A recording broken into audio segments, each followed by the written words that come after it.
All right, let's talk about the weather this Monday. Sky is gray and there's a chance for some scattered rain showers. First Alert meteorologist Rochelle J in the WJZ Outback. Rochelle. Hey Denise, so it's pretty mild out here right now, but as mentioned, we are watching a chance for a few showers. When we take a look at the satellite is showing widespread cloud cover across our area. Looking back to the west, however, in some parts of southern Maryland, the lower eastern shore, we do have a couple of spots where the clouds are a bit thinner, so there may be a bit more sunshine coming through there. However, here at the top of TV Hill, we've got cloud cover as far as the eye can see. There's that line of showers now making its way over toward Erie, Pennsylvania, making its way out of Ohio and into some areas of West Virginia. We've got a couple more hours, few more hours, I should say, before we see those rain showers moving in. Low to mid 60s as you're prepping to get ready for lunch this afternoon. 66 in Easton, 62 at BWI Marshall, and 64 right now in Westminster. Through the next few hours, we'll continue with the cloud cover here at home, but we also do have some breeziness out there as well. We'll take a closer look at what that means for pollen. We'll have that latest pollen report coming up in the full First Alert update. Denise, that'll be in just a few minutes. Not a good way to start the week weather-wise. Taking a live look out at the WJZ Outback.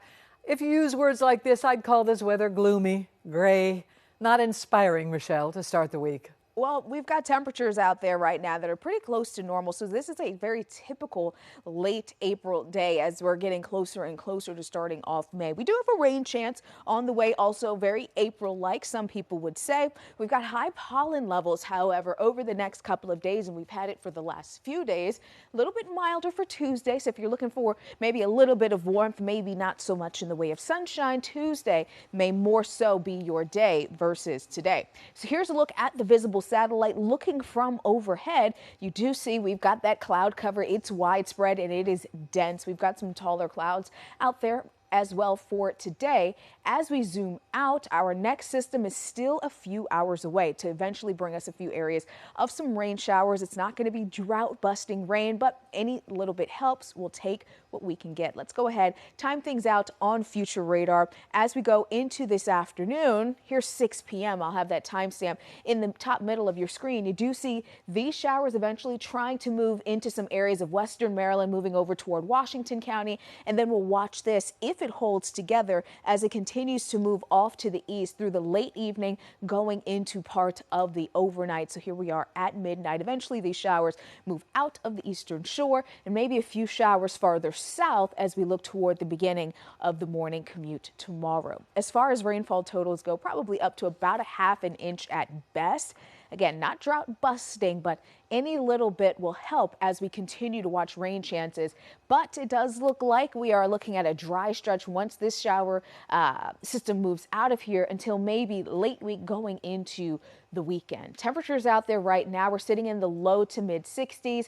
These are typical high temperatures for this time of year, in the low to mid 60s, maybe a couple of degrees below. It's 61 degrees right now in Sykesville, 63 in Joppa. It's 64 right now in Glen Burnie. Our neighbors in Riviera Beach, lunchtime temperatures of 62 degrees. Winds are coming out of the south in this, and it's a little bit on the breezy side and will continue to be that way as we go into the afternoon and eventually into the evening as well. We'll keep a bit of breeziness around. So with the pollen report being very high for tree pollen for today and grasses at a moderate level, just a heads up that pollen will be blowing around with the breezy and gusty winds that we have for today. So let's get into your neighborhood and on your corner for our neighbors in Baltimore County for today. 68 in Sparks, 70 in Pikesville, 66 in Middle River. Again, very typical high temperatures for the end of April. 65 in Whiteford, 67 in Aberdeen, and 66 for Pleasant Hills. Tonight we'll have those showers, temperatures down into the 60s. Milder for tomorrow with highs getting closer to 80 degrees. Quick check on that 7-day forecast. Pretty mild again for your Wednesday and on Thursday as well. Temperatures over the next 7 days, Denise, will actually all be, if not right on par, if not, but above normal for this time of year. That's a good look. All right, let's take another look at that good-looking 7-day. Yeah, the temperatures are looking good. If you're waiting for some sunshine, you may need to wait until the middle of the week. However, normal high this time of year is in the upper 60s. We'll be near, if not above that, through the next 7 days at least. Getting close to 70 degrees for today. A couple of showers this afternoon and evening. All right, tune in tonight at 10. It's NCIS Origins, followed by WJZ News at 11.